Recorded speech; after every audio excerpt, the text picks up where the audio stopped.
Joining us now is OjyOkpe with stories trending around the world. Hello, Jinx. Good morning, Dr. Abati. How are you this morning? You seem so happy. TGIF, you forgot that. I reminded you. How are you? The lady in orange. Yes, to brighten up your weekend. How about that? And you know I have that jollof rice and pepper soup waiting for you, right? Good morning. The color of jollof rice. Yeah. You're too smart. Good morning, Rufai. How are you this morning? How's it going? Great. I'm doing excellent. Excited it's the weekend. Well, all right. Well, good morning to you viewers. Let's begin what's trending. President Bola Tinubu on Thursday called on state governors to set aside political differences and collaborate with the federal government to build the nation.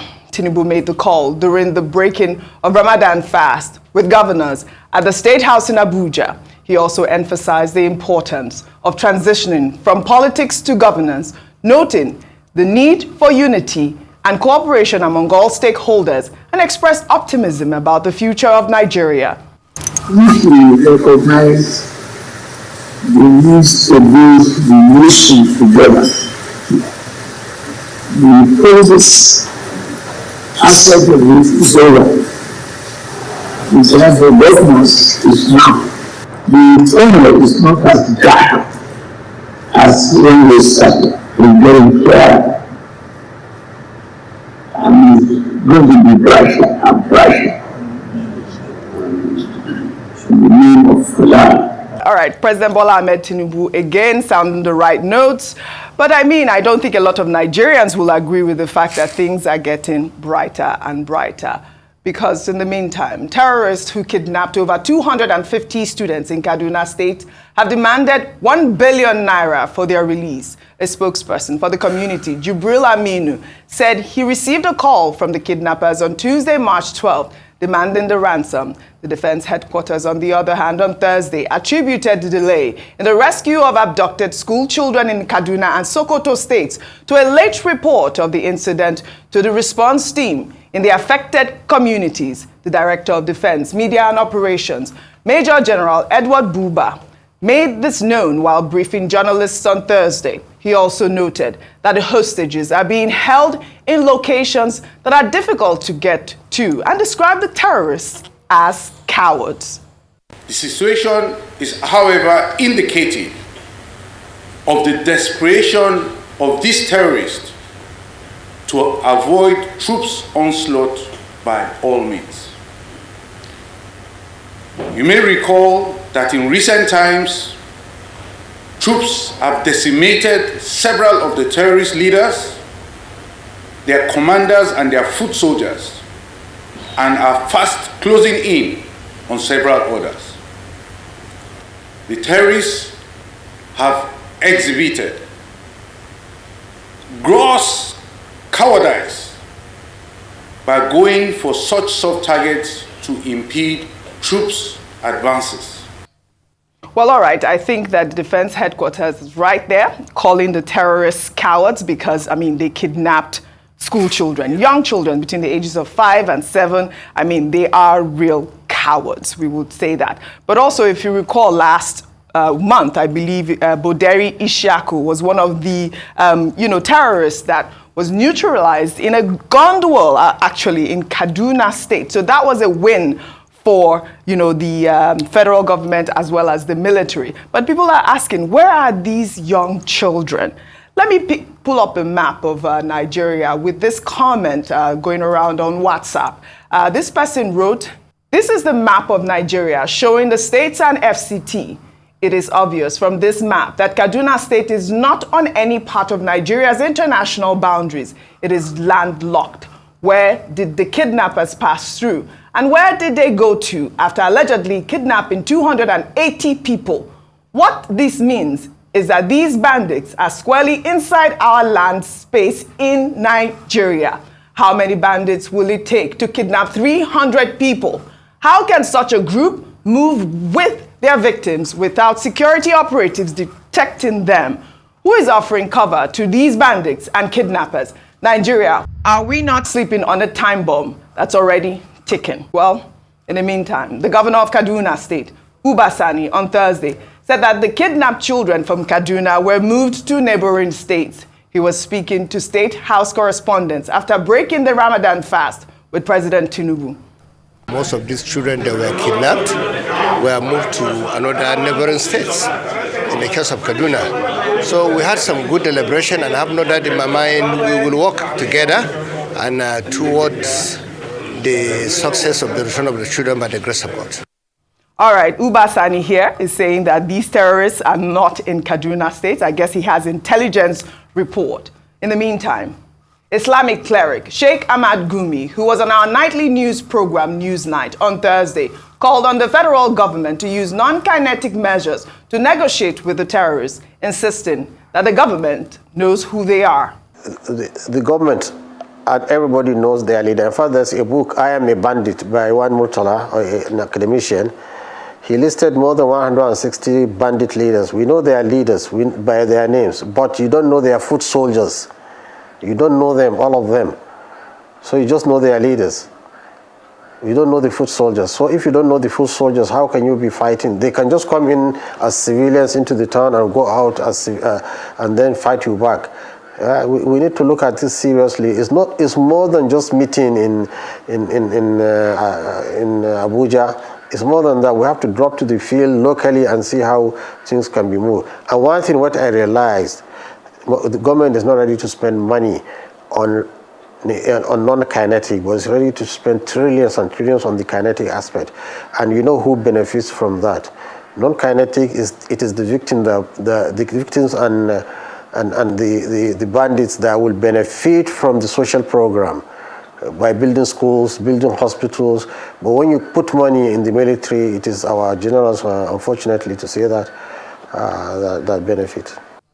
Well, Sheikh Ahmad Gumi here, we all know that he's always called for non-kinetic measures to, for the federal government to also negotiate with the bandits. He was on our show yesterday. He did also say that he does not agree with the payment of ransom. But you heard him there, Ayo, saying that the military, we all know who these terrorists are. But, he's saying that they don't know their foot soldiers. But at this point, that comment I read from that map of Nigeria and Kaduna State, where we know that these people are a lot in a landlocked area. Where are our children? Ojo, that's why we keep saying that there must be some form of complicity. There are certain questions that must be asked when it comes to banditry and the fact that it hasn't been contained yet. We keep hearing, especially from retired generals, that this issue can be contained. It can be dealt with. It is possible. However, we keep seeing that despite the amount of money allocated, ransom paid in the past, we haven't seen any, we haven't made any headroad. The first thing I can mention is Kaduna being landlocked. Very fantastic observation. We've asked the question here, and from reports, for people who were on ground that day, that a number of bandits came. They surrounded the school. So they were not a few gentlemen, or a few men. They were huge in number.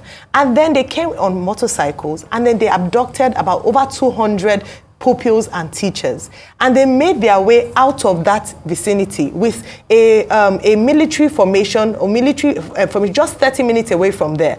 And what we're hearing is that they weren't informed on time, knowing that these areas are key areas. They're areas that have been, that have experienced attacks in the past. One would imagine that already there would be things in place, or the military would make provisions in place to ensure that that place is fully secure. That wasn't the case.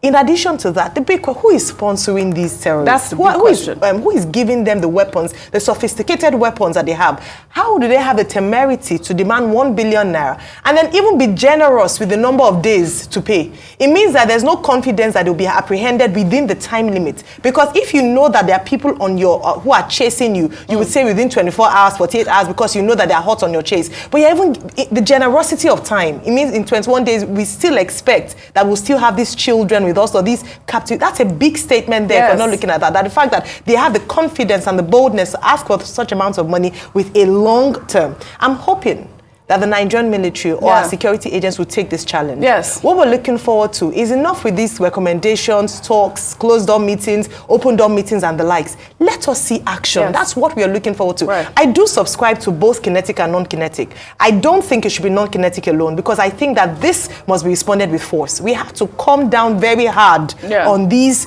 bandits. But also, he makes a very solid point. Even though I don't like saying that he makes a solid point. But I mentioned that earlier. We must address the issues underlying poverty, lack of education, lack of awareness. We must engage the locals. We must engage traditional and religious rulers, leaders in the states, and ensure that they have a buy-in to know that we are protecting our people. Absolutely. It doesn't make any sense when it comes to intelligence, information. You must engender goodwill and engender their trust as well, because there's also a trust deficit. Build schools. Let the people not be languishing in poverty, making it attractive to be recruited by these bandits. So both very important, but not one without the other. I like the points that you made, actually, Ayo, when you talked about the culprits must be brought to book. Remember when this incident happened in Kaduna State, we were asking, what happened to the kidnappers that took our Chibok girls? Yes. What was the sanction? What was the punishment? Who are they? Well, in the meantime, the First Lady of Nigeria, Senator Remi Tinubu, has likened the spate of kidnappings in Nigeria to war. Remi Tinubu was speaking during a visit by senators representing the 3 senatorial districts of Lagos to the presidential villa on Thursday. She also reiterated her call for capital punishment on kidnappers. I think we can make stiffer laws. We have to really, it's like we're at war. That's what it is, because, there are various things that, will lead to something. We're at war with all these people coming to pick our children. Yeah. So I want to see the National Assembly taking a more robust stand that, this has to be, capital punishment should be in place. And I'm not mixing words with that, because people who will take your children is like taking your heart. So for a mother, and why are you taking the children? To me, it's something that we have to look into, and also look into how we can help our people to ameliorate these times. But there are better days ahead. But my advice is, I don't want people to get used to handouts. All right, the First Lady there has called for capital punishment for kidnappers. The president also said that, the federal government was not going to pay a dime to the kidnappers. Let me take a reaction before I come to both of you. This is from Kenny, who wrote, "It is time Nigeria take a really tough stand against ransom payment. Our country will fall more into a fragile state if ransom payment continues. Nigerians should accept that we are at war against Boko Haram terrorists and all other bandits who demand ransom to fund their crime. Like in every war, sacrifices will be made, while structural approach is taken to eliminate attackers who refuse to stop. Members of the Nigerian Army, police, who have interests in kidnap activities in any form, whether directly or by providing support, should know that their days are numbered." I love that tweet, Dr. Bati Rufai. I don't know who wants to go first. The fact that, the federal government has said that they're not going to pay ransom. I mean, I don't know if this is just lip service at this point, because there are children out there as well. Now, right. Under the Buhari administration, we saw the federal government of Nigeria adopting a policy of reconciliation, rehabilitation, whereby the government was sewing uniforms for terrorists and bandits and keeping them in rehabilitation camps, and claiming that these people will be reintegrated into society and that they will become good citizens. That strategy did not work. I think many Nigerians will be glad to hear from President Tinubu speaking like the commander-in-chief that he is, that the ecosystem of criminality must not be condoned either by the payment of ransom or by the rehabilitation, so-called, of terrorists and bandits. So President Tinubu, is right on that in that regard. I agree with him. In the same manner in which I agree with Senator Remi Tinubu, that there should be stiffer penalties for terrorists, people who have shown that the milk of human kindness does not flow within them. and that they are ready to make money from the violation of other people's dignity. And she was challenging the 3 senators from Lagos State who visited her, Senator Abiru, Senator Wasiu Eshilokun, and Senator Adebule. Now, what I expect the 3 senators to do, either collectively or individually, is to follow up on Mrs. Tinubu's charge, to go and ask for further amendments of the Terrorism Prevention and Prohibition Act of 2022, to have stiffer penalties for terrorists and bandits. President Tinubu, while he was having the iftar with the visitors, the governors, said that, well, things are getting better. Brighter and brighter. Yes, that the cloud is clearing, this and that. Well, I don't know what he means by that. That's one part of it, that of his statement that I disagree with. Because if you were earning 1 million naira in July 2023, that your 1 million naira now will be less than 400,000 naira. Absolutely. So how do you tell Nigerians that things are brighter and brighter? People are suffering from a pandemic of empty pockets of epidemic proportions. So, I mean, that's the only part of it that I think the president was exaggerating this thing about hope. The governor of Kaduna State, Ubasani, was saying that the bandits have been relocated away from Kaduna State. How did he know that?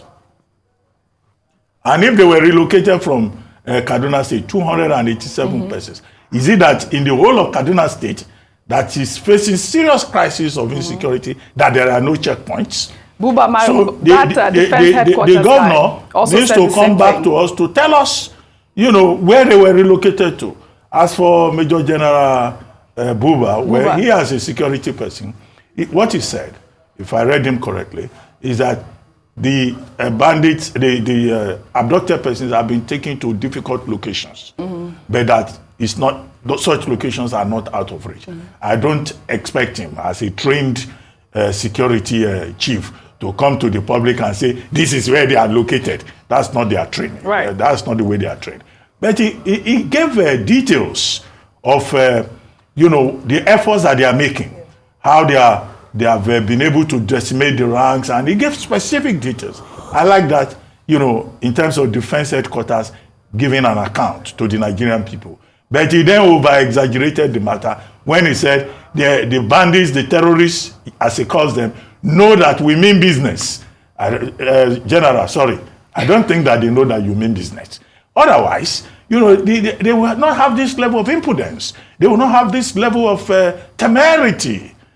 The military, they've done a lot. Yes, we keep thanking them. But if the message is getting to the terrorists, they will not have the courage to keep abducting people one state to the other, you know, with such frequency. Yeah. That means there's a lot more that needs to be done. Whether they call it kinetic or non-kinetic, the residual point is that the Tinubu government must back up the president's promises with the political will. Yes. And that political will must be demonstrable and must be measurable. For us, the people of Nigeria, who sit here every morning to analyze the issues, almost to the point of saturation, to be able to come back and say that, well, President Tinubu, we have seen the measurable, demonstrable evidence of political will. Yeah. And it will be our duty to say so. All right, Rufai. So as for President, and you know, happy Ramadan to all of our Muslim brothers. And I know this season is one of supplication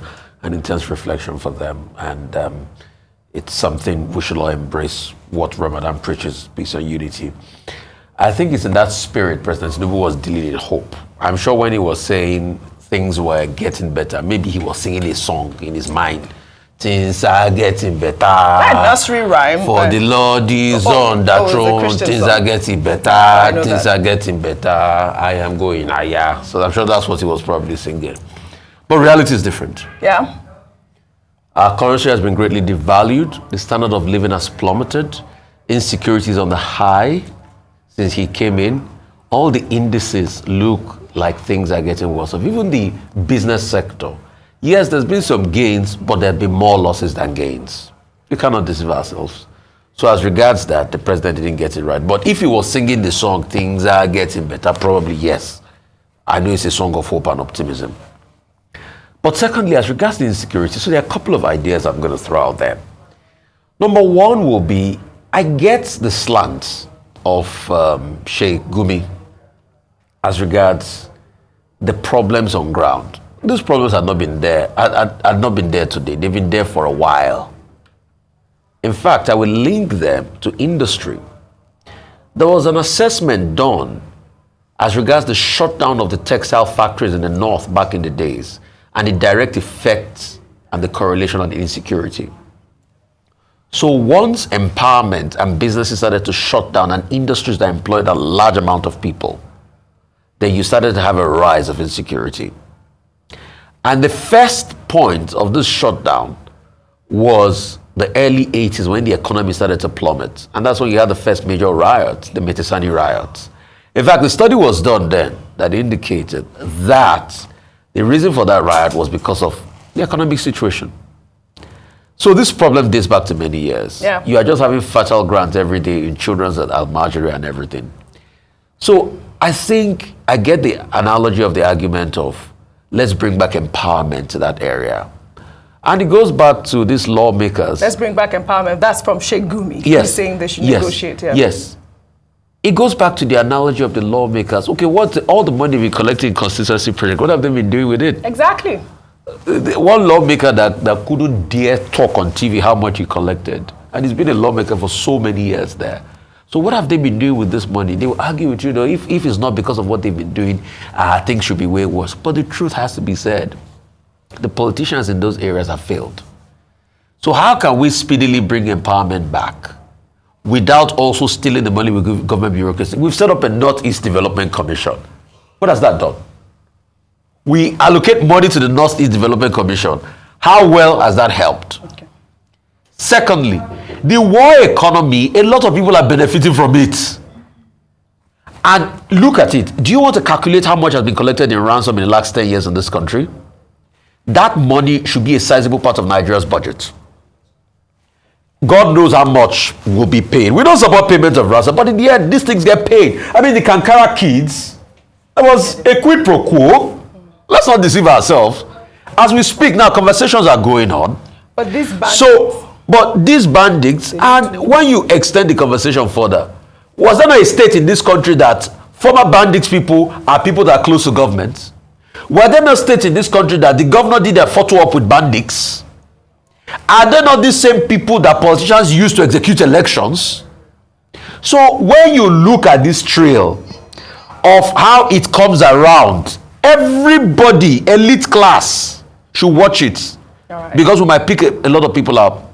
So are we ready to really flush out those people? Because it will come back to them. Right. Secondly, the force part of it. Yes, we can use force. But the truth about using force is, if you don't solve those prevalent problems that made those young people be recruited for terrorists in the first place, then your force will be a force that you just use and miss. It's not today people have been using force. America used force so for Vietnam. Did it solve the problem? No. Well said, Rufai. We'll take another story. This story had been trending all week, and today is Friday. The First Lady of Nigeria, Senator Remi Tinubu, reacted to a recent threat by an Islamic cleric from Bauchi State, who in a viral video said that the First Lady deserved to die for her Christian faith, while describing the Muslim ticket that brought President Bola Tinubu to power as a scam. The First Lady spoke during a courtesy visit to the Emir of Bauchi, Rilwan Adamu, before commissioning some projects in the state. The First Lady during the visit thanked the governor of the state, Bala Mohammed, for assuring her safety and dismissed the cleric's threats, saying that she is not afraid to die. She was quoted as saying, "I want to say that I am too old to be afraid. If God has granted me over 60 years on earth, I shouldn't be afraid of death. I thank God that you encouraged me to come. Nigeria belongs to all of us, and this is the time for us to unite more than ever." Well, our pastor, Ayo, you know I'm coming to you on this story. I mean, this was a fearless speech, but, you know, it still goes down to, do you know what's happening with that cleric at this point? Do you have any information that that cleric have been picked up? I know that he actually apologized after, you know, the videos went viral, but what are security forces doing at this point they said to arrest to investigate the matter, which is where most things in Nigeria end. This Investigations. First of all, since she's a Christian, I said to die is gain, to live is Christ. But let me just say something.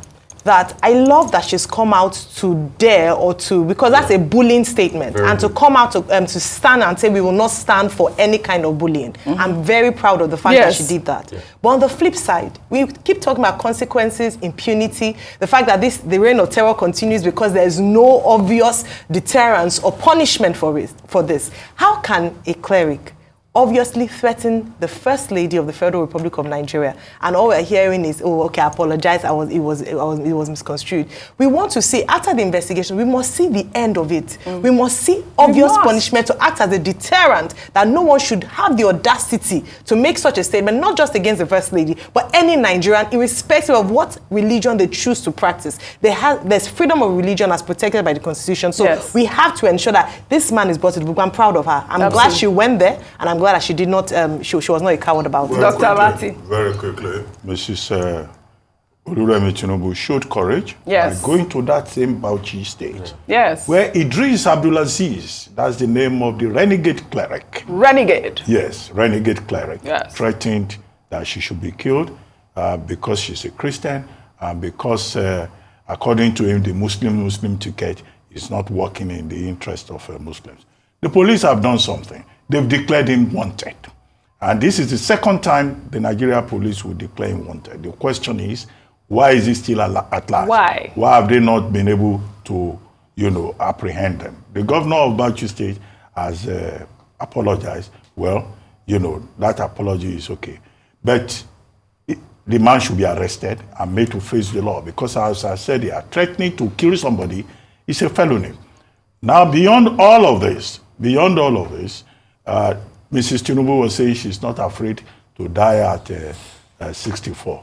Well, I mean, she's speaking as a Christian with courage and all that, but, you know, our prayer is that she will live to see her children, grandchildren. Rufai, let me end with a song. Who is going to supply the beats?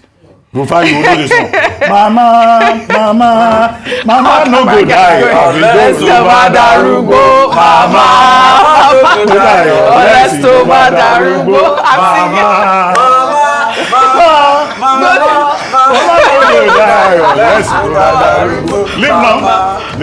May she live long. Don't you all just love this crew? Well, all right. Rufai, when they say it's enough.